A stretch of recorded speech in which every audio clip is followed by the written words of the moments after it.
Occupational English Test. Listening Test. This test has 3 parts. In each part, you'll hear a number of different extracts. At the start of each extract, you'll hear this sound.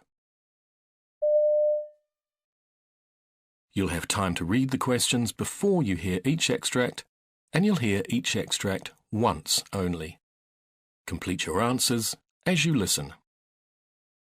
At the end of the test, you'll have 2 minutes to check your answers. Part A. In this part of the test, you'll hear 2 different extracts. In each extract, a health professional is talking to a patient. For questions 1 to 24, complete the notes with information you hear. Now look at the notes for extract 1.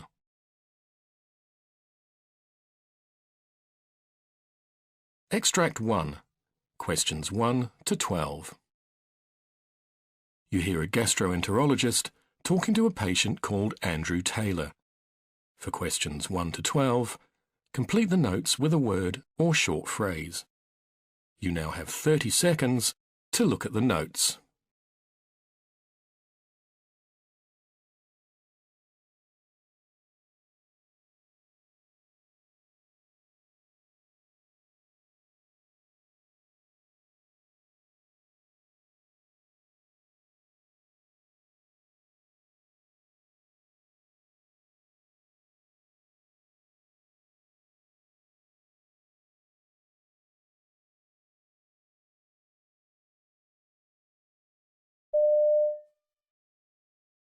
Good morning, Mr. Taylor. Now, you've been referred to me because it's possible that you're suffering from irritable bowel syndrome or a related condition? Yes, that's right. Okay, could you start by giving me some background? This has been going on for many years. After meals, I've always tended to get heartburn, but I found that pretty easy to deal with by taking antacids from the pharmacy. But a year ago, things suddenly got worse, and there were other problems I started to notice. The symptoms vary a lot, and they can be quite hard to describe exactly, but the main problem is bloating. I see. I need to tell you about some other things related to my stomach. Mm-hmm. Although this isn't something that happens every day, I've been suffering from constipation in the last month. In the past, I've had the opposite problem and would rush to the toilet several times a day. Mm. I just never know how I'm going to feel from one day to the next. It's the way the symptoms are so unpredictable that I hate. Mm. It's hard to plan my life. Were there any other symptoms unrelated to your stomach and bowel? Well, I have a skin condition that can flare up, and I know this could be related to irritable bowel syndrome. Mm-hmm. And the odd thing is that I often have migraines more or less at the same time as the stomach discomfort, and these can go on for days. It's strange, and I didn't at first think it was anything to do with my stomach problems. Have you noticed anything that can intensify the symptoms in any way? Well, I have a very demanding job as an accountant. I don't know whether this has a bearing on anything, but there's a chance I might lose my job in a reorganization of my department, so that's obviously something that's making me anxious. I don't know what's going to happen. What's the worst effect the condition has on you? The problem isn't just that it's nearly always on my mind unless there's some pretty big distraction, but also that it's so draining. What I mean is I often feel that I've got no energy at all. I just want to sit around and do nothing when I get home from work, to be honest. I go to bed tired, but I'm frustrated because I have insomnia much more than I ever did before. I wouldn't say I've been suffering from depression, but a condition like this can make you feel rather down. Right. And I understand that you've investigated the possibility that your diet's responsible for your condition. Can you tell me about this? I was told by a nutritionist I saw that people with irritable bowel syndrome often don't eat enough fiber. In my case, I don't feel that's an issue. I've followed the nutritionist's advice about taking more fluids during the day, especially water, and accept that in the past, maybe I didn't do that enough. It's hard to say whether that's made a difference, but possibly it's caused a slight improvement. Uh-huh. I'd read that dairy products can make things worse, so I tried cutting them out, but I wasn't convinced it made any difference. I've cut back on caffeine, though not much, actually. I also paid for extensive food allergy tests, but they didn't show anything major, so that's not an area my doctor thought was worth investigating further. What medications have you tried? Well, I took something called an antispasmodic, which my GP says helps to relax the muscular contractions which move food through the gut. But, to be honest, I don't think it made much difference in my case. Have you taken anything else?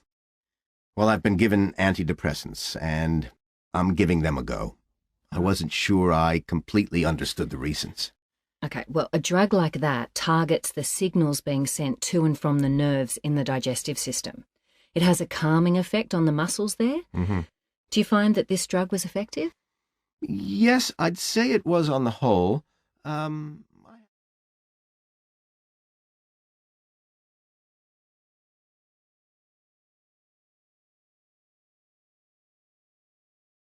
Extract 2. Questions 13 to 24. You hear a hospital neurologist talking to a new patient called Kathy Tanner. For questions 13 to 24, complete the notes with a word or short phrase. You now have 30 seconds to look at the notes.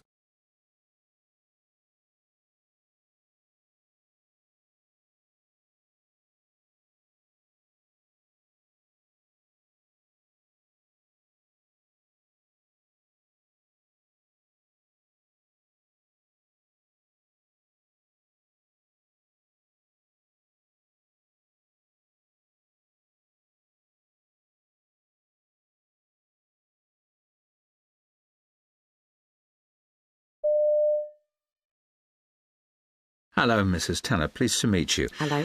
Do you mind if we start off by getting some background to your condition? Just in your own words, could you talk me through the reason you're here and how it all started?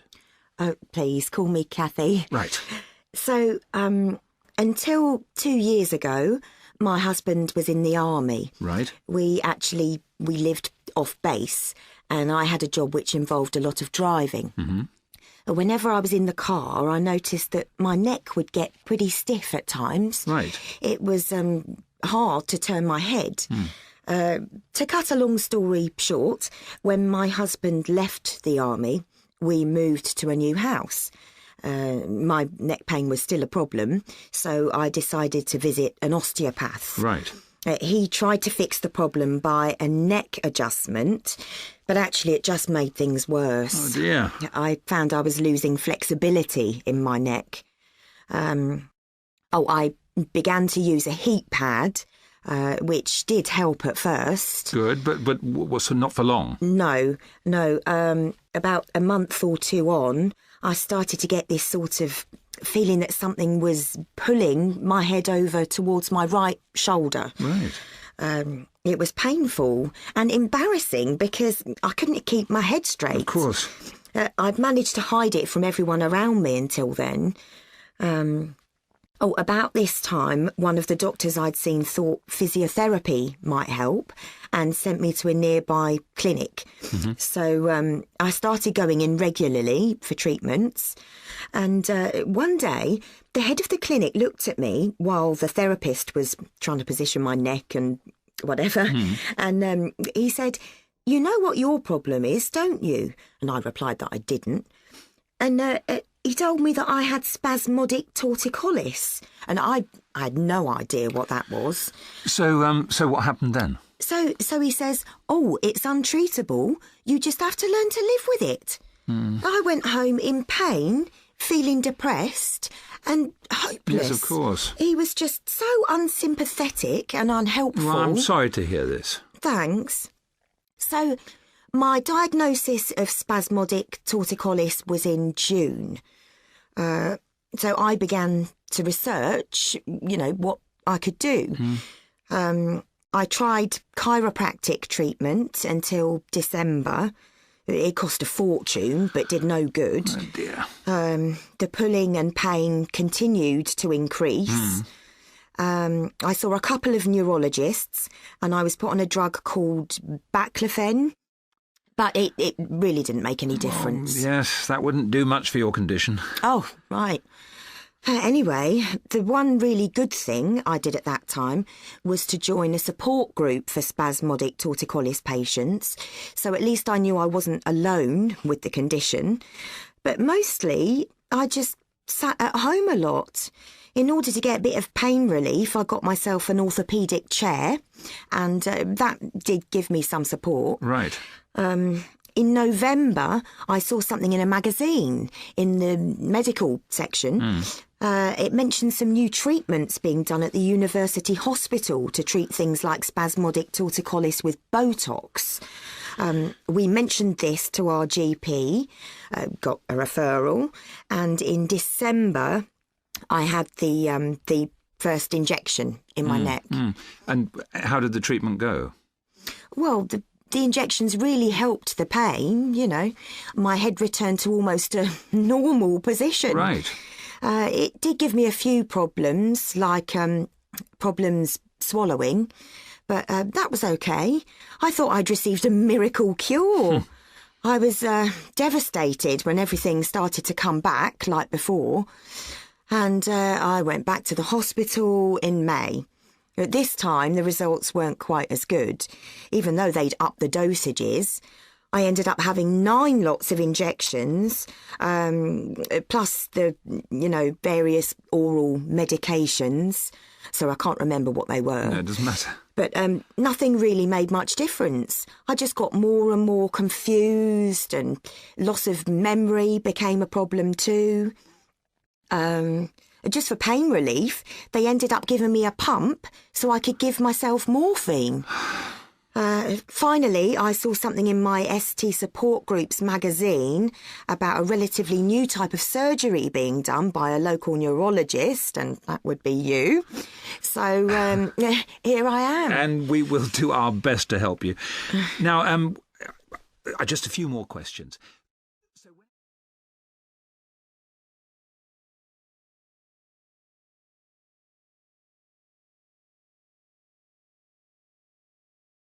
That is the end of Part A. Now look at Part B. Part B. In this part of the test, you'll hear 6 different extracts. In each extract, you'll hear people talking in a different healthcare setting. For questions 25 to 30, choose the answer A, B, or C, which fits best according to what you hear. You'll have time to read each question before you listen. Complete your answers as you listen. Now look at question 25. You hear an optometrist talking to a patient who's trying contact lenses for the first time. Now read the question.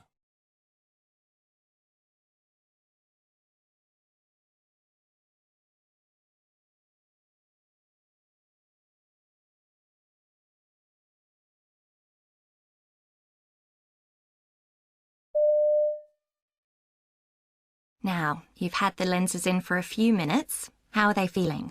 Not bad. I thought I'd feel them actually touching my eyes, that they'd be sore or prickly, but I can't feel much at all. My eyes do feel a bit watery, though. It's okay. You've just used too much solution. Now, in a few minutes, I'll get you to try taking them out and inserting them again by yourself. I had no trouble taking them out earlier, but I'm not confident about putting them in. I worry I'll press too hard. That's unlikely to happen. Things look rather distorted, though. I mean, I can't make out the letters on that chart. Any of them? Those lower down. Let's give things another minute to settle down.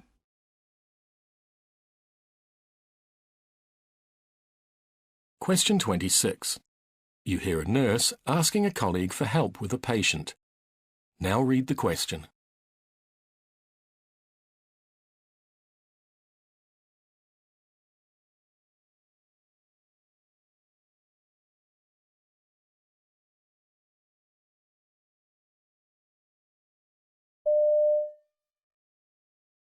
Kathy, could you help me with the patient in bed 103?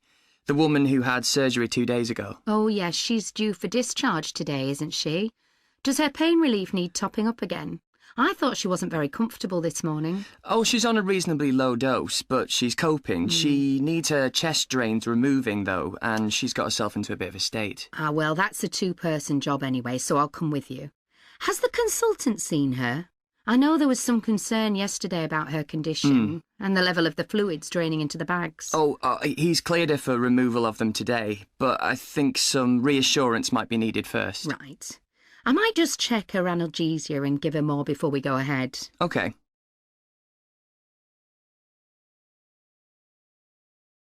Question 27. You hear a senior nurse talking about a new initiative that has been introduced on her ward. Now read the question.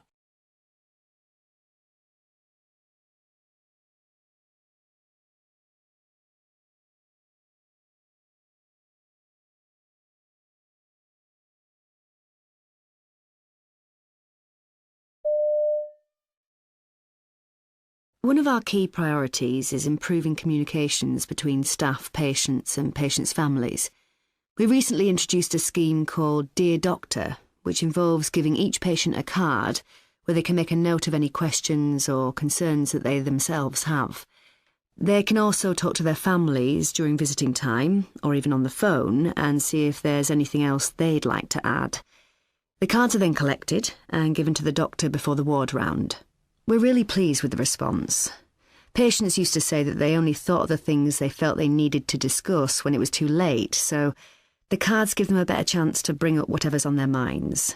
In fact, it's been so successful that we're going to roll it out on all wards in the hospital.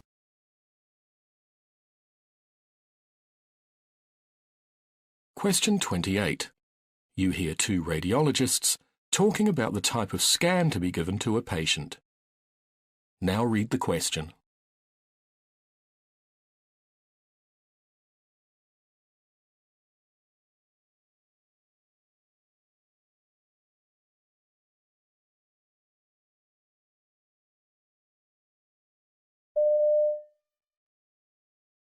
I've just had a phone call from emergency. They have an 11-year-old boy with right lower quadrant abdominal pain. They're concerned about appendicitis, and they'd like to order an abdominal CT for him. Do you think that's a good idea? I was thinking maybe we should recommend an abdominal ultrasound, because then we can spare him the radiation. Is there any concern in this case around using ultrasound instead of CT? Accuracy, for example. The sensitivity is slightly less than the CT, but the specificity is almost the same, so I think we can rely on the results. OK. It means we can avoid the child being subject to contrast exposure as well. But what would we do if the ultrasound doesn't answer the question? If we can't visualise the complete appendix, then we can recommend an abdominal CT. OK, we have a plan. Call them back and let them know.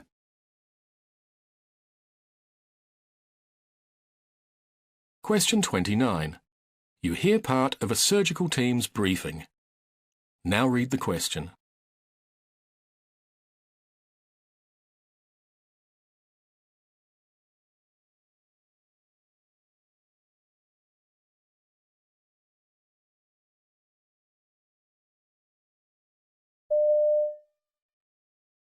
OK, next is Mr. Malloy's repeat laparotomy.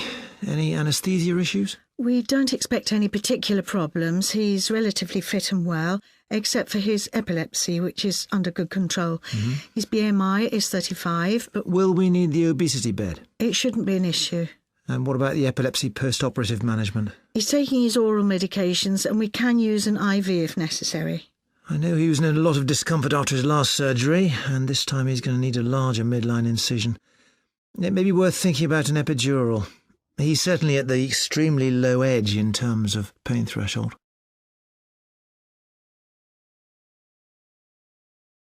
Question 30. You hear a senior research associate talking about a proposal to introduce interprofessional primary healthcare teams. Now read the question.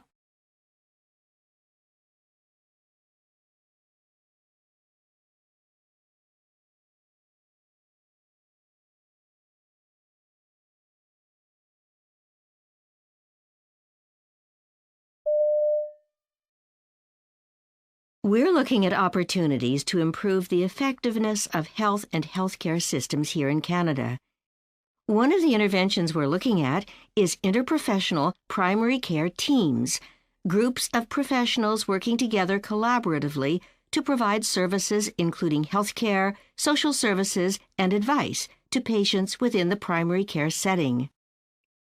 There's evidence that teams like these can improve chronic disease outcomes, including diabetes, hypertension, and heart disease, as well as mental health problems.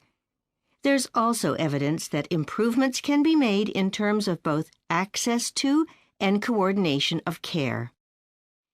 Now, the extent to which these teams could affect the costs of healthcare in such areas isn't quite clear within the evidence, but the work we're doing aims to address such issues while looking at the challenges of implementation and evaluation.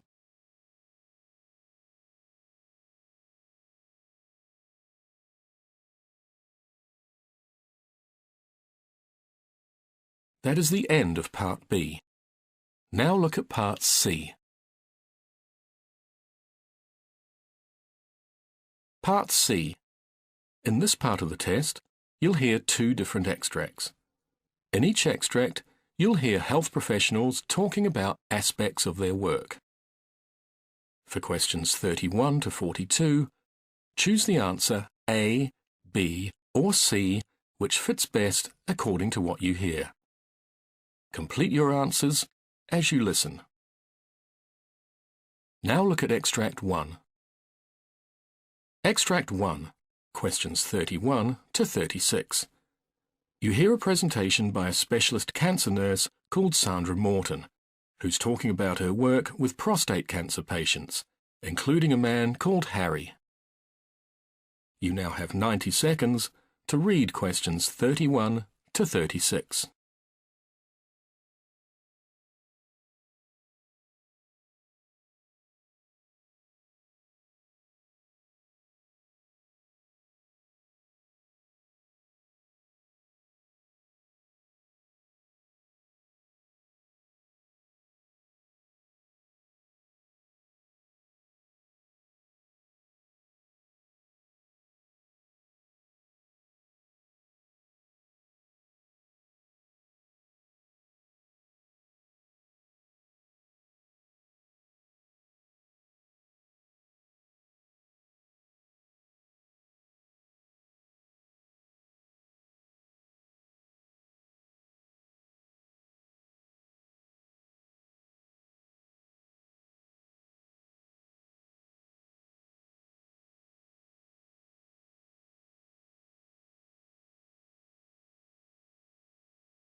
My name's Sandra Morton and I'm a specialist cancer nurse, helping cancer patients deal with their diagnosis and treatment.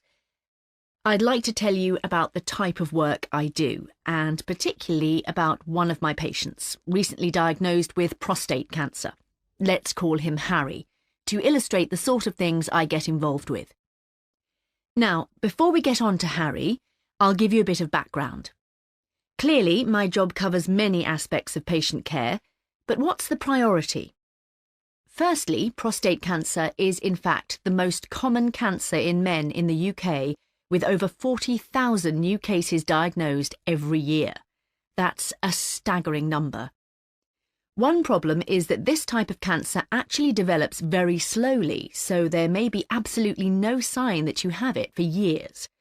So, if we're going to reduce the number of cases, it's vital that people like me get the word out to as many men as possible, that we tell them how to spot the signs of prostate cancer, like an increased need to urinate or straining while urinating. Unfortunately, the cancer can be at an advanced stage by the time patients come in for tests, at which point the available treatments are far less effective. So, let me tell you a bit more about my patient Harry. Like many middle-aged men, Harry was offered a routine health check at his local doctor's surgery. As far as he was concerned, he had no particular health problems or obvious symptoms at the time, and so he almost ignored the invitation. But he'd promised his family he'd look after himself. His wife had died of ovarian cancer some years before, so he felt obliged to go. It was during his appointment that, based on a few symptoms he mentioned, Harry's doctor decided that he'd need further investigation for prostate cancer and referred him to a specialist clinic at the hospital.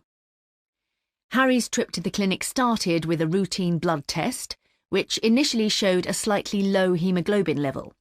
A further test then revealed that his PSA, the prostate-specific antigen, was high at 20. He then saw a urology consultant who conducted a digital rectal examination and biopsy, a procedure that I always try to explain to patients may be uncomfortable but is entirely necessary.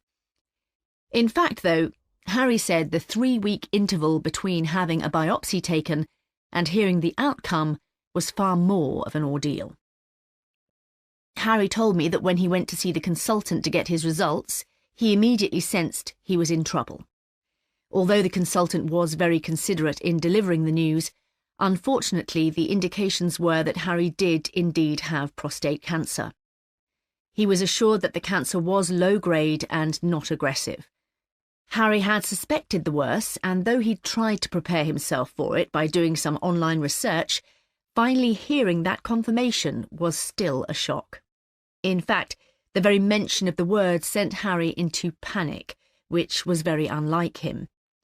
So at the time I first met him, he was very vulnerable and grateful to have someone to talk to. Of course, the response to the illness amongst prostate cancer patients like Harry can vary enormously. I've dealt with some men, for example, who haven't really realised the importance of keeping up their medication because they've felt relatively well, especially if they've been experiencing unwanted side effects. Unfortunately, though, any break gives the disease the perfect opportunity to spread into the bones, making it much more difficult to treat and a successful outcome less likely. And some treatments do cause some unfortunate effects, such as erectile dysfunction, which some men really feel uncomfortable discussing, because it's a sensitive issue. Other patients have mentioned that even though they've been given a lot of help, it's still difficult to weigh up the pros and cons of the various treatment options they're offered, from ultrasound or radiotherapy right through to radical prostatectomy. So responses like these need to be taken into account by specialist nurses when talking to patients. For me, these factors really underline the importance of the community follow-up clinics we have in my area, which address many of these issues in the provision of healthcare for cancer patients. Staff at these clinics see patients during their recovery and only send them back to hospital for treatment if they develop significant new symptoms. Seeing patients in the clinics means that staff get to know each patient and build a relationship with them, which enables nurses like me to dispense advice and answer questions. And although we have no firm evidence, staff feel that's far more beneficial to patients than attending a large hospital clinic. So we're hoping more clinics like these can become available.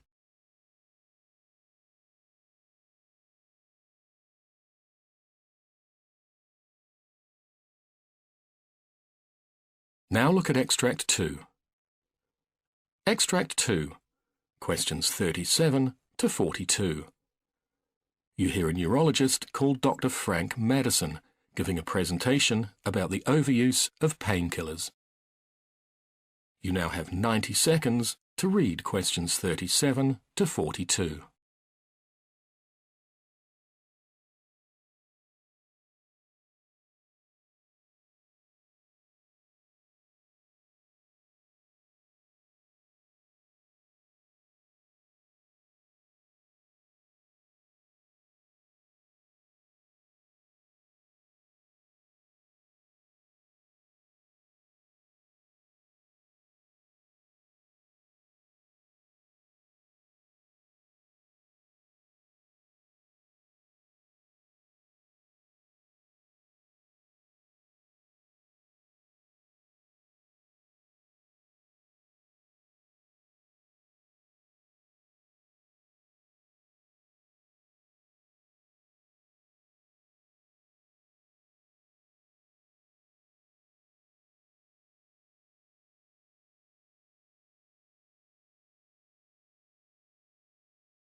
I'm Dr. Frank Madison, and I'm a neurologist with a special interest in the overuse of painkillers, particularly of opioids, something experts are now calling the silent epidemic. Now, we've all seen the stereotypical images of addicts hooked on recreational drugs, but addiction to painkillers like opioids has a much less familiar public face. From what I've seen, one reason for this is that the range of people affected makes them less easy to pigeonhole. I mean, there's no typical age, social class, and so on. And of course, most people seeking help for opioid overuse were initially prescribed the medication by their own doctors for pain relief. This highlights a major part of the problem. Physicians often pay little attention to the possible risk of addiction. They need to look carefully at patients' personal histories and assess the risk, considering things like depression and anxiety disorders, before prescribing opioids. In recent years, there's been a dramatic increase in opioid prescriptions. I see a pattern not just of GPs overprescribing, but of GPs inappropriately prescribing. Sure, people want their pain relieved immediately, that's understandable, but proper pain management requires lengthy face-to-face input, which time pressures don't allow, so easier alternatives have become the default option. What's more, although opioids can provide effective relief in the short term, they shouldn't be the automatic first-line therapy. Many alternatives do exist, and they're no more costly. People generally think of pain as a direct symptom of a problem in the affected area. But pain is an extremely complex subject, and it's one that used to be underrepresented in medical education. Thankfully, that's no longer the case, and doctors now realise that when a patient complains of acute back pain, that pain may not be due to a clear and treatable disease, but that such pain often presents in people with other medical problems, and these need investigation. Although there are distinct types of physical pain, all too often, I see sufferers lumped together in one category, which means that, unfortunately, not all treatments are going to work equally well. For example, we first need to know, is the pain caused by inflammation as opposed to nerve damage? Establishing this makes initial mistreatment far less likely, meaning that treatment is more effective and the risks of long-term problems are reduced. But it's not just opioids we need to watch. Patients often self-treat with readily available painkillers like paracetamol, and while such drugs play an essential role in pain management, people still need to know more about them. We've been pretty successful in publicising the dangers of accidental overdose, and clear information's given about the effects of taking these drugs long-term, so public awareness about increased tolerance levels is also gradually improving. Many doctors also now actively warn patients about the spiral of taking higher and higher doses for pain relief. Worryingly, though, I've seen cases where people on drug regimes for other conditions inadvertently take painkillers which add a potentially hazardous ingredient to the mix already in their system. This is something which needs urgent attention. I'd like now to talk about an osteoarthritic patient who was referred to me, a 30-year-old woman, let's call her Anne, suffering from sarcoidosis, an autoimmune disease leading to chronic organ inflammation. She was prescribed various drugs, but though the disease was soon brought under control, the pain lingered, with Anne gradually becoming dependent on prescription opioids. Typically, she was terrified of stopping them, yet the more she took, the worse she felt. The thing is, her prescription would have been ideal for short-term pain, like that following surgery, but should never have been given for the chronic pain she was experiencing. And we all know that living with medication dependency has devastating consequences, not only on social well-being, but also on ability to function professionally, as was the case for Anne. She eventually went on long-term sick leave, as often happens in such cases. Thankfully, Anne's now much better. Having recognised her dependence, and with the necessary support, tools and techniques, she's now off painkillers. The crucial thing is to prevent dependence in the first place. Anne's GP prescribed opioids in good faith, aiming at pain reduction, but failed to set an end date for these. He hadn't anticipated the possibility of eventual drug reliance, this being new territory to him. Anne couldn't hide the visible results of the quantities she was eventually taking, so her GP questioned her about intake. She reluctantly admitted supplementing her prescription from sources like friends and family, something her GP had suspected but hadn't investigated. Anne now realises that drugs weren't fixing her problem, and though withdrawal took several tough months, her determination to succeed has paid dividends.